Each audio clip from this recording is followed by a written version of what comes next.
সিনেমার শুরুতেই দেখা যায় হাজারো পুলিশ অফিসার মিলে একটি পুরনো ও পরিত্যক্ত হাভেলি ঘিরে ফেলেছে। সবার দৃষ্টি নিবদ্ধ একটি নির্দিষ্ট জানলার দিকে। পরিস্থিতি থমথমে। এই গোটা অপারেশনটির নেতৃত্ব দিচ্ছেন পুলিশের একজন জ্যেষ্ঠ অফিসার, নাম প্রভু দাস, যিনি ইতিমধ্যে 98টি এনকাউন্টার পরিচালনা করেছেন। এক কথায় তিনি একজন লিভিং লেজেন্ড। সেই পুরনো হাভেলির ভেতরে থাকা একজনকে টার্গেট করে মাইকি দিয়ে হুঁশিয়ারি দিচ্ছিলেন প্রভু দাস। তার কণ্ঠে ধীরতা আর চোখে মুখে অভিজ্ঞতার ছাপ। তারপর প্রভু দাসের অর্ডারে একজন অফিসার গুলি ছুড়ে সেই জানালার দিকে। তবে আশ্চর্যজনকভাবে কোনো সারা শব্দ নেই, একদম নিস্তব্ধ। এই পরিস্থিতি দেখে সবাই ধরে নেয় ভেতরে থাকা ব্যক্তি হয়তো ইতিমধ্যেই মারা গেছে। তাই কয়েকজন পুলিশ অফিসার ধীরে ধীরে এগোতে থাকে সেই পুরনো বাড়িটার দিকে। বাড়ির ভেতরে দেখা যায় একজন দীর্ঘদেহী, বড় বড় চুল ও দাড়িওয়ালা লোককে। চেহারাতে আছে তীক্ষ্ণতা, গায়ে গ্যাংস্টারদের মতো ভয়ঙ্কর অস্তিত্ব। তার নাম মালিক। দুই হাতে তুলে দুটি ভারী বন্দুক। তারপর জানালার ভাঙা কাচের ফাঁক দিয়ে বন্দুকের নল গুজে দেয় বাইরে আর শুরু করে দেয় এলোপাতারি গুলি। এর ফলেই একজন অফিসার আহত হয় আর বাকিরা প্রাণ বাঁচাতে ছুটে গিয়ে আশ্রয় নেয় আশেপাশের দেয়ালের আড়ালে। কিন্তু প্রশ্ন হচ্ছে, কে এই মালিক আর কেনই বা শত শত পুলিশ তাকে ধরতে চায়? উত্তর পেতে হলে আমাদের ফিরে যেতে হবে বেশ কয়েক বছর পেছনে। সাল 1988। রাস্তার মাঝে তখন পুলিশের চেকিং চলছিল। সব গাড়ি একের পর এক দাঁড় করিয়ে কড়া ভাবে তল্লাশি করা হচ্ছিল। ঠিক তখনই এক ট্রাক ড্রাইভার এসে এক কনস্টেবলকে বলল, এই ট্রাক সহ পেছনের 50টা গাড়ির মালিক একজন, যার নাম মালিক। এই গাড়িগুলো কখনো চেকিং হয় না। আপনারা হয়তো এই এলাকায় নতুন, তাই চেক করছেন। কিন্তু কনস্টেবল সে কথা একেবারেই কানে তোলেন না। তিনি ড্রাইভারকে গাড়ি থেকে নামতে বলেন এবং সরাসরি গাড়ি তল্লাশি করতে চান। ড্রাইভার বারবার বলছিল, এই গাড়ি মালিকের, আমাকে থামাবেন না, পরে বড় বিপদে পড়বেন। তবু কনস্টেবল নাছোড়বান্দা। এই সময় ঘটনাস্থলে হাজির হন এক এসআই। সব শুনে প্রথমে কনস্টেবলকে ধমকানোর অভিনয় করে সে। তারপর পাশের একজনের হাত থেকে লাঠি নিয়ে শুরু করে দেয় চালকটাকে পেটানো। চেঁচিয়ে বলতে থাকে, তোর এত বড় সাহস, পুলিশকে সামনে রেখে মালিকের নাম বলছিস, আজ তোকে শিক্ষা দেব। এরপর সে একে একে গাড়ির চালকদের নামিয়ে এনে জিজ্ঞাসাবাদ শুরু করে, এমনকি কেসও ফাইল করতে থাকে। তখনই একটি জিপ গাড়িতে করে আসা কয়েকজন অপরিচিত লোক। চুপচাপ তারা এগিয়ে যায় সেই এসআইয়ের দিকে। প্রথমে তারা বেশ ভদ্রভাবে কথা বলতে থাকেন। এসআই ভাবে সে বুঝি পুরো এলাকা তার প্রভাব বিস্তার করে ফেলেছে। অহংকারে ফেটে পড়ে, এমনকি তাদের একজনকে চড় মারার জন্য এগিয়ে যায়। ঠিক তখনই ঘটে বিপর্যয়। একজন লোক, যার নাম বাদওয়ান, ঝাঁপিয়ে পড়ে এসআইয়ের উপর। তাকে চড় থাপ্পড় মেরে গাড়ির দিকে টেনে নিয়ে যায়। এরপর তারা সোজা চলে যায় মালিকের বাড়িতে। সেখানে এক সহকারীকে বলা হয় মালিককে খবর দে। সে তখন ছাদে উঠে যায়। সেখানে দেখা যায় মালিক গভীর ঘুমে আচ্ছন্ন। এসআইকে ধরে আনা হয়েছে শুনে মালিকের ঘুম ভেঙে যায়। সে সোজা সেদিকে এগিয়ে যায়। এইদিকে সবাই মিলে তখন মজা নিচ্ছিল সেই এসআইয়ের খারাপ অবস্থা দেখে। কিছুক্ষণ এইভাবে চলার পর মালিক হাজির হয় সেই জায়গায়। ওকে দেখেই এসআইয়ের অবস্থা কাহিল। প্যান্ট যেন তখনই ভিজে যায় ভয়ে। সে তৎক্ষণাৎ হাত জোর করে আকুতি মিনতি করে ক্ষমা চাইতে থাকে মালিকের কাছে। সে বলতে থাকে, আমি নতুন এখানে, কিছু না জেনে ভুল করে ফেলেছি। আপনি যা বলবেন আমি তাই করব। এমনকি আপনি যদি বলেন থুতু ফেলতে আর সেটা আবার চাটতে, তাও আমি করব। আজকের মতো ক্ষমা করে দিন প্লিজ।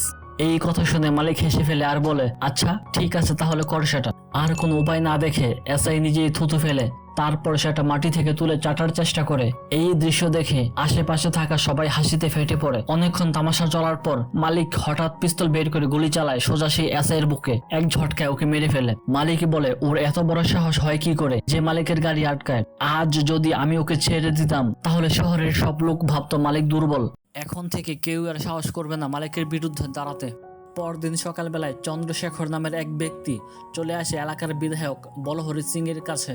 চন্দ্রশেখরের অভিযোগ ছিল, আমরা আপনাকে ভোটে জিতিয়েছি আর এখন সব টেন্ডার নিয়ে যাচ্ছে মালিক। আপনি কিছু করছেন না কেন? কিছু না করলে আমাকে এই ব্যবস্থা নিতে হবে। এই কথা শুনে চিন্তায় পড়ে যায় বিধায়ক বলহরি সিং। সে জানে চন্দ্রশেখর ভুল বলছে না। চন্দ্রশেখরই তাকে বিধায়ক বানাতে পেছনে ঘাম ছুটিয়েছে। এখন মালিক সবকিছু নিজের কন্ট্রোল নিয়ে যাচ্ছে। কিছু একটা তো করতেই হবে, না হলে আগামী নির্বাচনে চন্দ্রশেখরের মতো লোকদের সাপোর্ট হারাতে পারে সে। গাড়িতে ফেরার পথে বিধায়ক নিজের পিএস এর সাথে আলোচনা করে। পিএস জানায় 3 বছর ধরে সাসপেন্ড হয়ে বসে আছে এক লোক, এখন পর্যন্ত 98টি এনকাউন্টার করে ফেলেছে। এক কথায় ও একটা লাইসেন্সধারী গুন্ডা। এই কথা শুনেই বিধায়ক বুঝে যায় ব্যাপারটা প্রভু দাসকে নিয়ে। মালিককে দমন করতে এমন একজন লাইসেন্সধারী গুন্ডাই দরকার ছিল। সাথে সাথেই ওকে ফিরিয়ে আনার ব্যবস্থা করে ফেলেন বিধায়ক। কয়েকদিনের মধ্যেই সব সেট হয়ে যায়। আর সেই থানাতেই নতুন ওসি হিসেবে যোগ দেয় প্রভু দাস। ডিউটির প্রথম দিনেই প্রভু দাস চলে যায় মালিকের বাড়িতে। তবে এখন আর মালিক সেই বাড়িতে থাকে না, সেখানে থাকে তারা বাবা মা আর স্ত্রী। প্রভু ওদের ভয় দেখানোর চেষ্টা করে, তবে ওদের মুখে কোনো উত্তর নেই, কারণ গত 2 বছর ধরেই মালিক এই বাড়িতে আসেই না। বাবা মার সাথেও যোগাযোগ নেই বললেই চলে। তাদের কাছ থেকে কিছুই না পেয়ে প্রভু এবার সোজা চলে যায় মালিকের বউয়ের কাছে। ওর নাম শালিনী পান্ডে, মালিকের স্ত্রী। প্রভুদাস অনেক চেষ্টা করেও তার কাছ থেকে কিছুই জানতে পারে না। অনেক ভয় দেখেও শালিনী মুখ খুলে না একবারের জন্যও। তাই সেদিনের মতো তাদের সবাইকে সতর্ক করে প্রভু ফিরে যায়। রাতে অনেকটা গোপনে মালিক ফিরে আসে নিজের বাড়িতে। এই ঘটনাগুলো শুনে মালিক প্রচণ্ড রেগে যায়। এরপর ওর বাবা মা তাকে ডেকে পাঠায়। বাড়িতে পুলিশ আসার জন্য বাবা ক্ষুব্ধ, আর মা তো পুরো ভয়ে কাঁদতে থাকে। একদিন না একদিন পুলিশ তোকে মেরে ফেলবে, এই আশঙ্কায় চোখে জল থামে না মার। মালিক তখন সবাইকে সান্ত্বনা দিয়ে বলে, আজকের পর থেকে আর কোনোদিন পুলিশ এই বাড়িতে আসবে না, তোমরা একটুকু চিন্তা করো না। পরদিন সকাল, বাদওয়ান গিয়ে দাঁড়ায় একটি স্কুলের সামনে। স্কুল ছুটির পর দেখা যায় এক কনস্টেবল প্রভুদাসের নাতিকে নিয়ে যাচ্ছে। ঠিক তখনই বাদওয়ান সেখানে গিয়ে শিশুটিকে তুলে নিয়ে যায়। কনস্টেবল ছুটে যায় বাঁচাতে, কিন্তু ওর কাছে কোনো অস্ত্র ছিল না, তাই কিছুই করতে পারে না সে। এই খবর পেয়ে তো প্রভুদাসে রেগে অগ্নিশর্মা। সে সেই কনস্টেবলকে মারতে মারতে বলে, আমার নাতিকে তুলে নিয়ে গেল আর তুই কিছুই করলি না, তুই কেমন পুলিশ, এত বড় সাহস তোদের। তাকে গালিগালাজ করে। ঠিক তখনই একের পর এক গাড়ি ঢুকে পড়ে সেই জায়গায়। মালিক এসে হাজির হয় তার লোকজন নিয়ে। সে সোজা এসে প্রভুদাসের সামনে তার নাতিকে ফিরিয়ে দিয়ে বলে, আপনি আমার বাড়িতে গিয়েছিলেন, এটা ঠিক করেননি। এইবারের মতো শুধু আপনার নাতিকে তুলে নিয়ে গিয়েছিলাম, তাকে ভালো খাইয়ে পড়িয়ে নিরাপদে ফিরিয়ে দিলাম, কিন্তু এরপর যদি আরেকবার আমার বাড়িতে যান তাহলে আগে আপনার নাতিকে রেখে যাবেন, না হলে টুকরো টুকরো করে ফেরত পাবেন, আর বুঝতেও পারবেন না কোনটা আপনার নাতির মাথা আর কোনটা পা। আরেকটা কথা, যদি সত্যিকারের পুরুষ হন তাহলে আমার সামনে আসেন, এভাবে পেছন দিয়ে হামলা করবেন না। এই হুমকি দিয়ে মালিক সেখান থেকে চলে যায়। এই অপমান, এই হুমকিতে ভেতরে ভেতরে জ্বলে ওঠে প্রভুদাস। কিন্তু সমস্যা একটাই, পুলিশ তো আর অপরাধীর মতো বেআইনি পথে কিছু করতে পারে না। আইনের বাইরে গিয়ে কিছু করলে তার ফলাফল খারাপ হতে পারে। পরদিন সকালে চন্দ্রশেখরের কাছে খবর আসে তার টেন্ডার আবারও পাশ হয়নি, বরং মালিকের এক ঘনিষ্ঠ লোকের নামেই সেই টেন্ডার পাশ হয়েছে। এই খবরে পেয়ে ক্ষিপ্ত হয়ে ওঠে চন্দ্রশেখর। সে সোজা গিয়ে মালিকের সেই লোকটাকে ধরে আর ঠান্ডা মাথায় গুলি করে হত্যা করেন। তোদের এত বড় সাহস, আমার টেন্ডার টোকে তোরা টেন্ডার নিস, এই কারণেই তোকে মরতে হলো আজ। এই খুনের খবর ছড়িয়ে পড়তে খুব একটা সময় লাগে না। চন্দ্রশেখর তৎক্ষণাৎ ফোন করে তার ঘনিষ্ঠ সহযোগী শেখরকে আর বলে, কিছুদিন পালিয়ে থাক। শুধু চন্দ্রশেখর নয়, এবার অনেক টেনশনে পড়ে যায় বিধায়ক বলহর সিংও, কারণ যেভাবে পরিস্থিতি হাতের বাইরে যাচ্ছে তাতে যে কোনো সময় মালিকের হাতে যে কেউ মরতে পারে, এমনকি সে নিজেও। এই কারণেই সে তৎক্ষণাৎ ডেকে আনে রাজ্যের মন্ত্রী শঙ্কর সিংকে। মালিকের সাথে একটা সমাধানে আনার জন্য শঙ্কর সিংয়ের নির্দেশে মালিককে ডেকে পাঠানো হয়। কিন্তু মালিক আসে ঠিকই, তবে কারোর কোনো কথাই শোনে না, না বলহর সিং না শঙ্করের। এমনকি শঙ্কর সিংই তাকে একসময় মালিক বানিয়েছিল। তবু আজ তার কথাতেও পাত্তা দেয় না সে, কারণ এখন সে নিজেই অনেক বেশি পাওয়ারফুল হয়ে উঠেছে। আর যেই এলাকায় তার একজন কাছের লোক মারা গেছে, সেখানে সে কোনো মতে কম্প্রোমাইজ করবে না। এই বলে মালিক সোজা হুমকি ছুড়ে বলহরকে ওখানেই ছেড়ে চলে যায়। তখন বলহর মন্ত্রীকে বলে, এই লোকটাকে তো আপনি নিজেই বানিয়েছিলেন, আর এখন সে আপনারও কন্ট্রোলে নেই। এইভাবে চলতে থাকলে একদিন হাতছাড়া হয়ে যাবে সে আপনারও, তখন কিন্তু আর আপনিও চাইলেও ওকে থামাতে পারবেন না। শঙ্কর সিং মুচকি হেসে বলে, ওকে যেদিন মালিক বানিয়েছিলাম সেদিনই বুঝেছিলাম ওর মতো মানুষ আর জন্মায়নি, আর হবেও না। He is a one piece. এই কথা বলতেই গল্পটা চলে যায় ফ্ল্যাশব্যাকে। একটা ফুটবল খেলার দৃশ্য। খেলছিল দীপক, মানে মালিকের পুরনো নাম। খেলা শেষ হতে আর মাত্র 3 মিনিট বাকি। দলের জেতার জন্য দরকার 2টি গোল। প্রথম গোলটা এক মুহূর্তে করে ফেলে দীপক, তারপর আবার বল পায়, সবার ডিফেন্স কাটিয়ে চলে যায় গোল পোস্টের সামনে। গোলকিপারকে ধোকা দিয়েও শেষ মুহূর্তে সে গোল দেয় না, আর তাই সময় ফুরিয়ে যায়। তাদের টিম হেরে যায়। তার বন্ধু এসে রেগে গিয়ে জিজ্ঞেস করে, তুই গোল দিলে না কেন? তখন দীপক মুচকি হেসে বলে, যেদিন বিয়ে করবি সেদিনই বুঝবি, বউয়ের গ্রামের দলকে হারালে কমপক্ষে 2 দিন তোকে ছুটিয়ে দেবে না, তাই হারাটাই আমার জন্য ভালো। এই হাস্যরসের মধ্যেই সবাই ছুটে চলেছে অডিটোরিয়ামের দিকে, কারণ আজ ভার্সিটিতে এসেছে স্বয়ং মন্ত্রী শঙ্কর সিং। সেই সংবর্ধনা অনুষ্ঠানে মন্ত্রী বলেন, আমি নিজেও এখান থেকে পড়াশোনা করেছি, আজ তোমাদের মধ্যে আমি নিজের ছেলেবেলাকে দেখি। তারপর মন্ত্রী শোনান একটা গল্প। একটা বাচ্চা ছেলে গিয়েছিল বেলুনওয়ালার কাছে। সে চেয়েছিল লাল রঙের বেলুন, কিন্তু দোকানদার জানায় লাল বেলুন শেষ হয়ে গেছে। তখনও বাচ্চাটা ওই লালটাই চায়, কারণ ওই বেলুনটাই আকাশে উড়ছিল। দোকানদার তখন বলছিল, বেলুন ওড়ে তার রং দেখে না, ওড়ে ভেতরে থাকা হাওয়ার জোরে। এবং সেই শিক্ষাই দেয় মন্ত্রী। মানুষ বড় হয় তার বাইরের রঙে নয়, হয় তার ভেতরের জেদ, সাহস আর আকাঙ্ক্ষায়। এই অনুপ্রেরণামূলক বক্তব্য শুনে সবাই খুশি হয়ে যায়। দীপকও সেই ভিড়ের একজন ছিল, যে সেই কথাগুলো কানে গেঁথে নিয়েছিল। সেদিন বাসায় ফিরে দীপক দেখে জমির মালিক এসেছে। বাবা বলে ওকে প্রণাম কর, কিন্তু দীপক তা না করে সরাসরি চলে যায়। এই আচরণে মালিক রেগে যায় আর বলে, তোমার ছেলে একদমই সম্মান করতে জানে না। পরে ঘরে এসে দীপক বৈশালিনী এর সাথে একটু ঘনিষ্ঠ হতে চায়, কিন্তু বউ বলে, আমার জন্য তুমি নতুন কাপড় কিনে আনোনি, যেদিন আনবে সেদিন আমি তোমার কাছে আসবো। এরপর বাবা ডেকে পাঠায় দীপককে আর বলে, তুই জমির মালিকের সাথে এমন ব্যবহার করেছিস কেন? আমি না থাকলে তো তোকেই ওদের জমিতে চাষ করতে হবে। এইভাবে চলে ওরা তোকে জমি দেবে না, তাই ওদের কাছে ক্ষমা চা। কিন্তু দীপক স্পষ্ট করে বলে, আমি কারো চাকর হতে পারবো না, আপনি আপনার মতো ভাবুন, আমি আমার মতো পথ বেছে নেব। এই কথা শুনে বাবা রেগে গিয়ে কষে একটা থাপ্পড় মারে তাকে। সন্ধ্যাবেলায় হঠাৎ খবর আসে কেউ একজন তাদের জমির ফসল নষ্ট করছে। বাবা ছুটে যায় মাঠে, দেখে এক ল্যাংড়া লোক একটা ট্রাক্টর দিয়ে ফসল উজাড় করছে। বাবা অনেক করে তাকে অনুরোধ করতে থাকে, অনেক রিকোয়েস্ট করে বাবা, তবে সে কিছুতেই শোনে না তার কথা। আসলে ল্যাংড়ার সমস্যা দীপকের বাবার সাথে না, ল্যাংড়ার সমস্যা ছিল ওর জমির মালিকের সাথে। আর অন্য কোনো উপায় না থাকায় বাবা চলে যায় ট্রাক্টরের সামনে। তবে ল্যাংড়ার কথায় ড্রাইভার চাপা দিয়ে দেয় বাবাকে। এতে অনেক বাজেভাবে আহত হয় বাবা। কিছুক্ষণের মধ্যেই সেই খবরটা পেয়ে দীপক চলে আসে হাসপাতালে। বাবার এই অবস্থা দেখে মন খারাপ হয়ে যায় দীপকের। তারপর অনেক রাগান্বিত হয়ে সে চলে যায় শঙ্কর সিং এর বাড়িতে, কারণ ল্যাংড়া আসলে ওরই লোক ছিল। তারপর সবকিছু ওনাকে খুলে বলে, তবে কিছুই করতে পারবে না বলে জানিয়ে দেয় শঙ্কর সিং। তোর বাবা, তুই যদি কিছু না করতে পারিস তাহলে আমি কি করব বল? তবে দীপক এখানে অনেক আশা নিয়ে এসেছিল যে শঙ্কর সিং নিশ্চয়ই একটা বিহিত করবেন। ওনার মুখে এমন কথা শুনে অনেক রেগে যায় দীপক। দীপক রেগে গিয়ে বলে, মেরে দেব কিন্তু ওকে। তখন শঙ্কর জানায়, মেরে দিয়ে তারপর আসিস তুই আমার কাছে? এইভাবে আমার কাছে ভিক্ষা চাইতে আসবি না। তোর বাবার সাথে ও যা করেছে আমার বাবার সাথে করলে আমি যে কি করে দিতাম আমি তা নিজেই জানি না। তো যা করার নিজের ক্ষমতায় কর। এই কথাগুলো শুনে আরো রাগান্বিত হয়ে সেখান থেকে চলে যায় দীপক। ওই সময়টা বলহরি শঙ্করের পিছিয়ে পিছিয়ে থাকতো। তখন সে বলে ওঠে, আপনি এমন কেন করলেন? পটকার নিচে আপনি আগুন কেন দিলেন? যদি সত্যি সত্যি কিছু একটা করে ফেলেন? তখন শঙ্কর জানায়, আমি তো সেটাই চাই। দীপাবলির সময় চলে এসেছে, তো পটকার মজা নে তোরা। সেখান থেকে অনেক রেগে মেগে চলে আসে দীপক।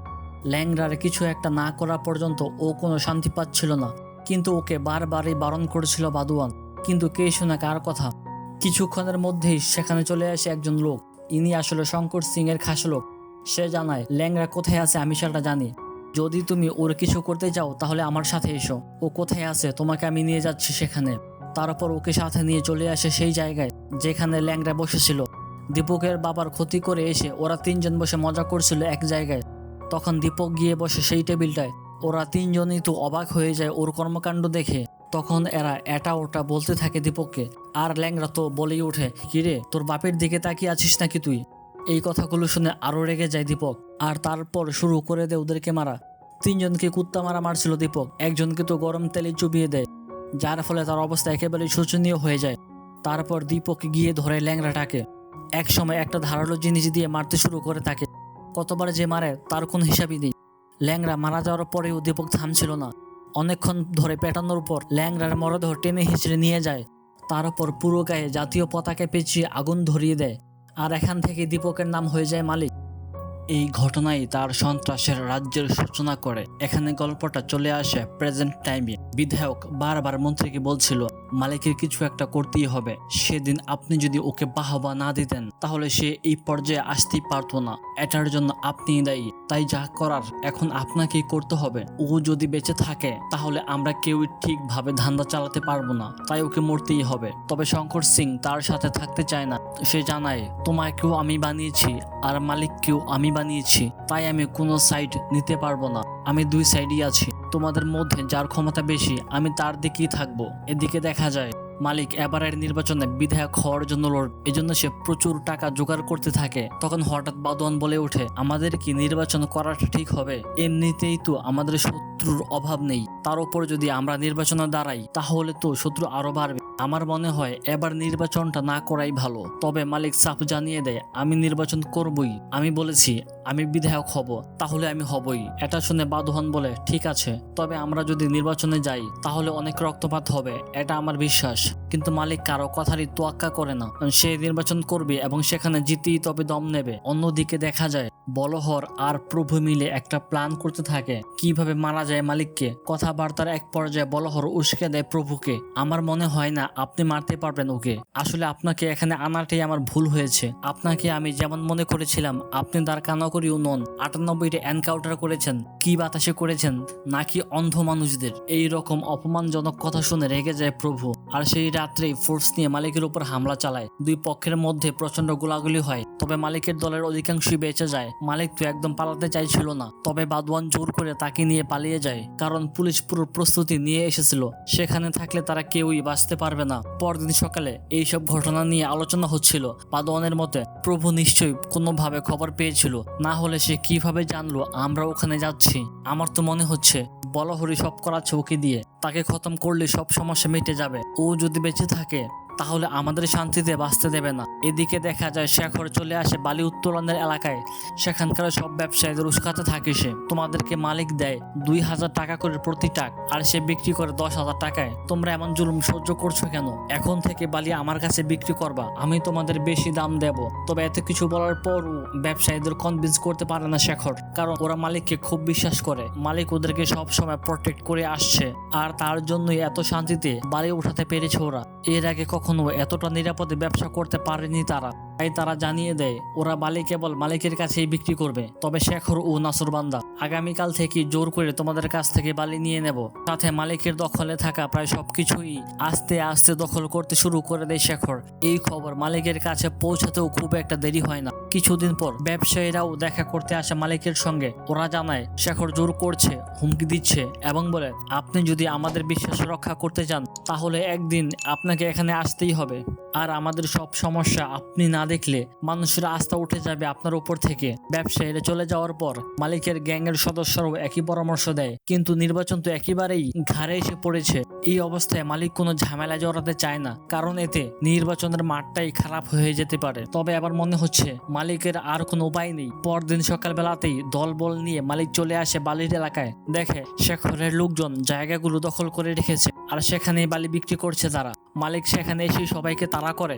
এক পর্যায়ে প্রায় সবাই ধরা পড়ে যায়, তবে একজন কোনো মতে পালিয়ে যায় এবং রাস্তায় দৌড়াতে দৌড়াতে পুলিশের সামনে এসে পড়ে। এতে সে অনেক সাহস পেয়ে যায়, মনে করে এবার বুঝে মালিক ধরা পড়বে। কিন্তু যখনই মালিক এসে পৌঁছায় পুলিশও তাকে দেখে ভয় পেয়ে সরে পড়ে। এরপর মালিক নিজের নিয়মেই আবার সবকিছু দখল করে। সব টেন্ডার আবারও যায় মালিকের দখলে। সেই রাতেই বিধায়কের অনুরোধে শঙ্কর সিং সবাইকে একত্রে ডাকে। বিধায়ক চান মালিকের সঙ্গে একটা সুরাহা করতে, তবে মালিক কোনোভাবেই রাজি হয় না। উল্টো সে শেখরকে এটা ওটা বলা শুরু করে। তখন তাদের দুজনের মধ্যে শুরু হয়ে যায় ধস্তাধস্তি। তাদের ছাড়াতে এগিয়ে আসে শঙ্কর সিং নিজে, কিন্তু এবার মালিক রাগ দেখায় শঙ্করের দিকেও।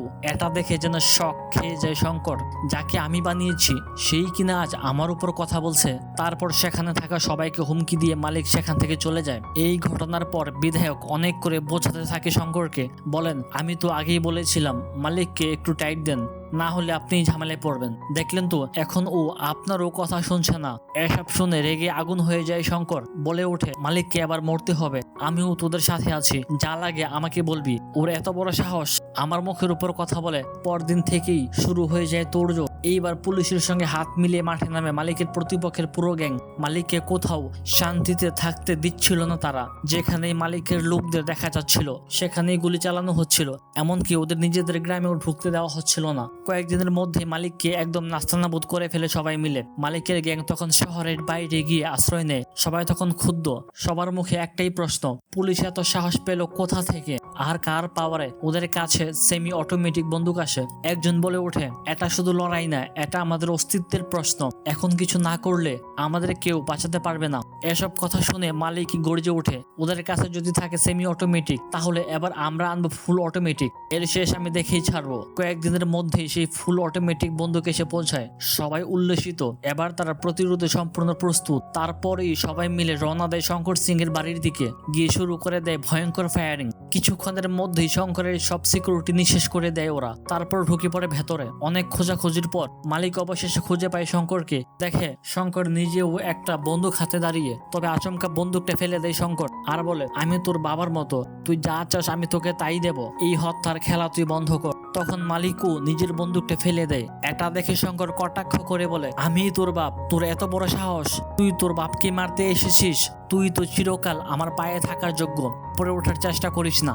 এই কথাগুলো শুনেই মালিকের মাথায় যেন রক্ত উঠে যায়, গিয়ে ঝাঁপিয়ে পড়ে শঙ্করের উপর। কিছুক্ষণের মধ্যেই তাকে মেরে ফেলে। যদিও মন থেকে খারাপ লাগছিল মালিকের, তবু ও জানে এটা বেঁচে থাকার লড়াই, কিল অর বি কিল। শঙ্করকে মেরে সোজা বাড়িতে ফিরে আসে মালিক। শালিনী ভয়ে কাঁপতে কাঁপতে বলে, তোমার জন্য সব সময় চিন্তায় থাকতে হয়, কিছুদিনের জন্য শহরের বাইরে চলে যাও, যখন পরিস্থিতি ঠান্ডা হবে তখন আবার ফিরে এসো। শুনেই রেগে যায় মালিক, বলতে থাকে, তুমি আমাকে কি মনে করো আমি পালিয়ে থাকবো? তাহলে আমার এতদিনের গড়া মান সম্মান সব শেষ হয়ে যাবে, আমিও কোথাও যাব না, আর তোমাদের একা রেখে যাওয়ার প্রশ্নই ওঠে না। তারপর জানতে চায়, তুমি এত ভয় পাচ্ছ কেন? শালিনী ধীরে ধীরে বলে ওঠে, ভয় তো আমিও পেতাম না যখন আমরা দুজন ছিলাম, কিন্তু এখন তো আমরা তিনজন, যদি তোমার কিছু হয়ে যায় তবে ওর কি হবে? এই কথা শুনেই থমকে যায় মালিক। শালিনীর চোখের দিকে তাকিয়ে বুঝে ফেলে সে প্রেগনেন্ট। এই খবরটা শুনে তার আনন্দ আর ধরে না। সে প্রথমবার বুঝতে পারে এই রক্তের জগতে সত্যিকারের আশার আলোটা ঠিক কোথায়। এতদিন পর মালিক বুঝতে পারে সে বাবা হতে চলেছে।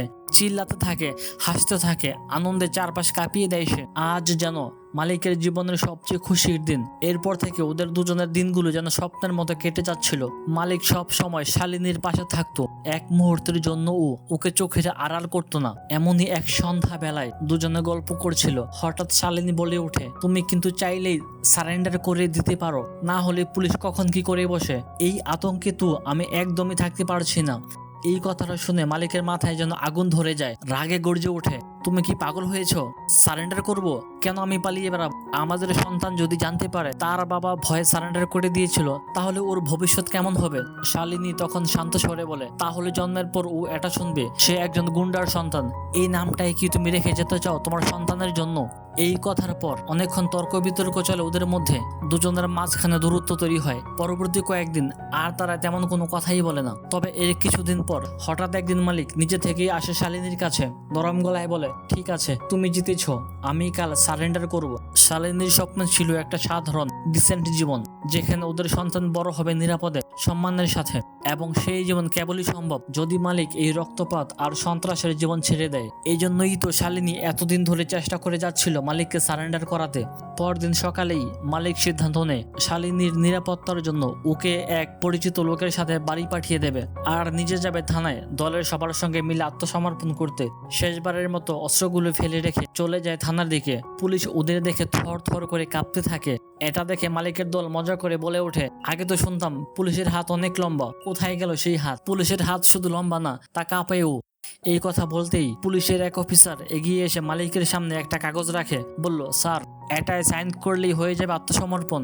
মালিক কলম তুলে নেয়। ঠিক যখনই সে সাইন করতে যাচ্ছে তখনই একজন দৌড়ে এসে একটা খবর দেয়। সবাই থমকে যায়। মালিকও উঠে দাঁড়ায়। খবরটা ছিল শালিনীকে গাড়ি সহ আগুনে পুড়িয়ে দেওয়া হয়েছে। এই কথা শুনে পাগল হয়ে যায় মালিক, মাথায় যেন বাজ পড়ে। না না, এটা হতে পারে না। সে দৌড়ে যায় ঘটনাস্থলে, দেখে সত্যিই তার প্রিয় মানুষটি, যার জন্য সে আজ ভালো হতে চেয়েছিল, সে আর নেই। এই শোক, এই ক্ষোভ মালিকের মাথায় বিস্ফোরণ ঘটায়। তারপর খবর আসে 4 জন ভাড়াটে খুনি এসে মেরেছে শালিনীকে এবং গাড়িও পুড়িয়ে দিয়েছে।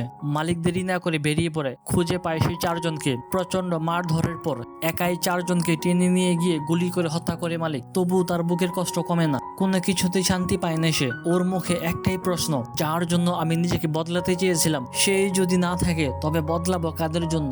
অন্যদিকে প্রভুদাস হাজির হয় বিধায়ক বলহরের কাছে। স্যার, একটা ভুল হয়ে গেছে, আমরা ভেবেছিলাম ও গাড়িতে মালিক আছে, কিন্তু পরে জানি ওখানে ছিল ওর বউ। এই কথা শুনে বলহর নিজের চেয়ারেই গুটিয়ে যায়, মাথায় হাত। কি করবে কিছুই বুঝে উঠতে পারছিল না সে। হঠাৎ ওর মাথায় আসে একটা প্ল্যান। তাই কাজ করা যায়, সব দোষ শেখরের ঘাড়ে চাপিয়ে দাও। মালিক যখন ওকে মেরে ফেলবে তখন গিয়ে মালিকের পায়ে পড়ে ক্ষমা চাইবো। এই একটাই উপায়ে বাঁচতে পারি আমরা। প্রথমে প্রভু দ্বিধায় পড়লেও পরে সে রাজি হয়, কারণ নিজের প্রাণ বাঁচাতে মানুষ শেষ পর্যন্ত সবকিছুই করতে পারে। প্ল্যান মোতাবেক খবর ছড়িয়ে পড়ে শেখরই ছিল শালিনী হত্যার মূল হোতা।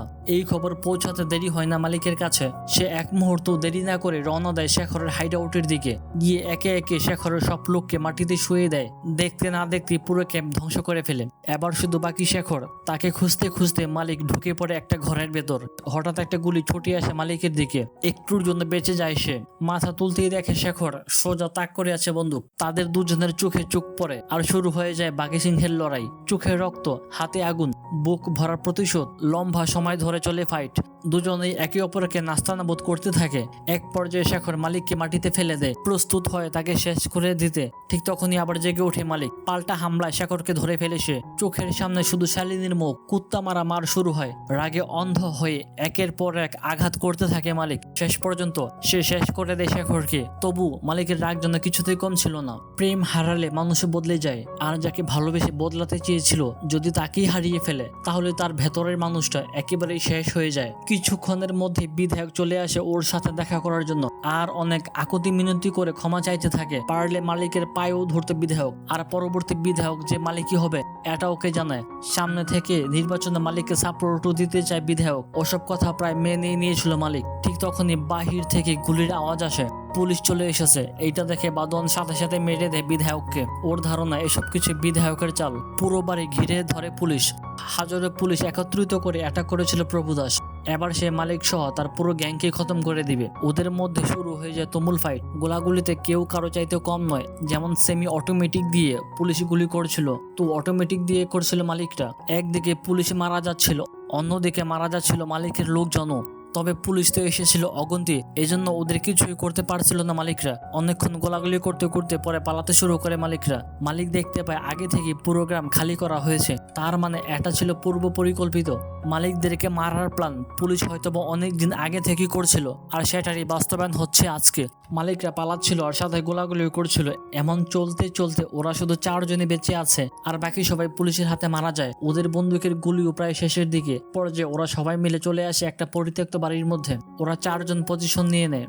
বাইরে দেখা যায় হাজারো পুলিশ। তারপর আবারও শুরু হয়ে যায় ওদের মধ্যেকার গোলাগুলি। এইভাবেই কেটে যায় অনেকক্ষণ। হঠাৎ করে বাদওয়ান গুলি করে ওদেরই দুজনকে মেরে ফেলে। এটা দেখে থমকে যায় মালিক। সে নিজের লোককে কেন মেরে দিল।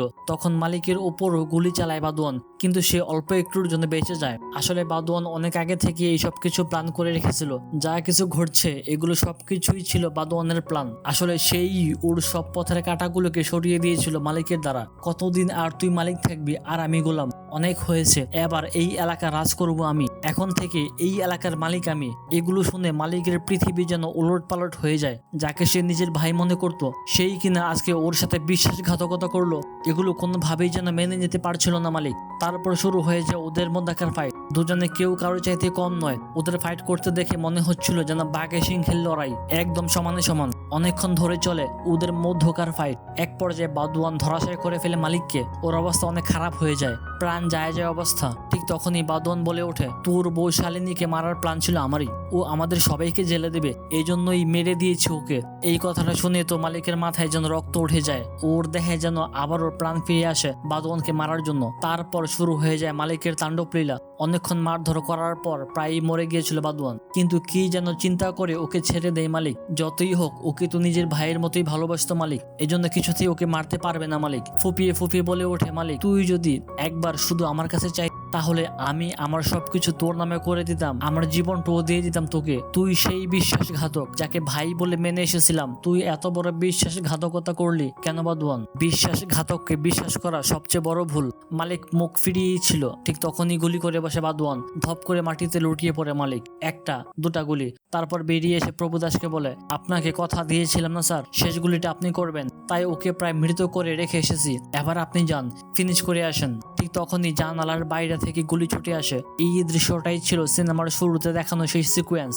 মালিক শেষ শক্তি জড়ো করে আবার গুলি ছুড়ে যায়, কিন্তু ওর বন্দুকের গুলিও শেষ। তারপর একসাথে ছুটে আসে হাজারো গুলি। তারা যে বাড়িতে আশ্রয় নিয়েছিল সেই বাড়িটা ধ্বংস হয়ে যায় আগুনে, পুরে ছাড়খাড় হয়ে যায় মালিক। আর এখানেই শেষ হয় এক সিংহের মতো বাঁচা এক মানুষের গল্প। সিন বদলায়, কেটে যায় অনেক বছর। আজ প্রভুদাস রিটায়ার করেছে, তাকে বাহবা দিচ্ছে সবাই। সেখানে উপস্থিত বাদওয়ান, সে এখন এক বড় মাপের নেতা। বাদওয়ান হেসে বলে, তাহলে 103টা এনকাউন্টারের সাথে আপনার ক্যারিয়ারের সমাপ্তি হলো, এখন কি করবেন? কিছু চিন্তা করেছেন? প্রভু হালকা হাসি দিয়ে উত্তর দেয়, তুমিও তো এখন বড় মাপের নেতা। কিন্তু ওরা কেউই জানতো না ওই আগুনে শুধু মালিকই নয়, পুরো শেষ হয়ে গিয়েছিল বিশ্বাস, বন্ধুত্ব, ভরসা আর ভালোবাসা। তবে সবকিছুর পরেও শেষ হয়নি গল্প। কয়েকদিন পর দুর্গাপূজার ভিড়ে সবাই যখন মেতে আছে আনন্দে, ঠিক তখনই একজনকে দেখে স্থির হয়ে যায় প্রভুদাস। চুপ কষলে আবারও তাকায়, না ভুল দেখছে না, সামনে দাঁড়িয়ে মালিক। মানে সে মারা যায়নি, সে ফিরে এসেছে। প্রভুর মুখে আতঙ্ক ফুটে ওঠে। আর এখানে শেষ হয়ে যায় সিনেমা। শেষ দৃশ্য যেন ইঙ্গিত দিচ্ছে মালিক 2 আসছে। আর তখন কি তাণ্ডব চালাবে মালিক? কার ওপর হবে প্রতিশোধের খেলা? আর কে বা কারা বাঁচবে সেই আগুন থেকে? এইসব প্রশ্নের উত্তর জানতে আমাদের অপেক্ষা করতে হবে মালিক 2 সিনেমার জন্য। তো বন্ধুরা, কেমন লাগলো আজকের এই এক্সপ্লেনটি কমেন্ট করে জানাও। আর ভিডিওটি ভালো লাগলে একটা লাইক দিয়ে দিও। আর এখনো যদি সিনেভার্সিসের চ্যানেলটি সাবস্ক্রাইব না করে থাকো, তাহলে আর দেরি কিসের? চ্যানেলটি সাবস্ক্রাইব করো আর পাশে থাকা বেল আইকনে ক্লিক করো।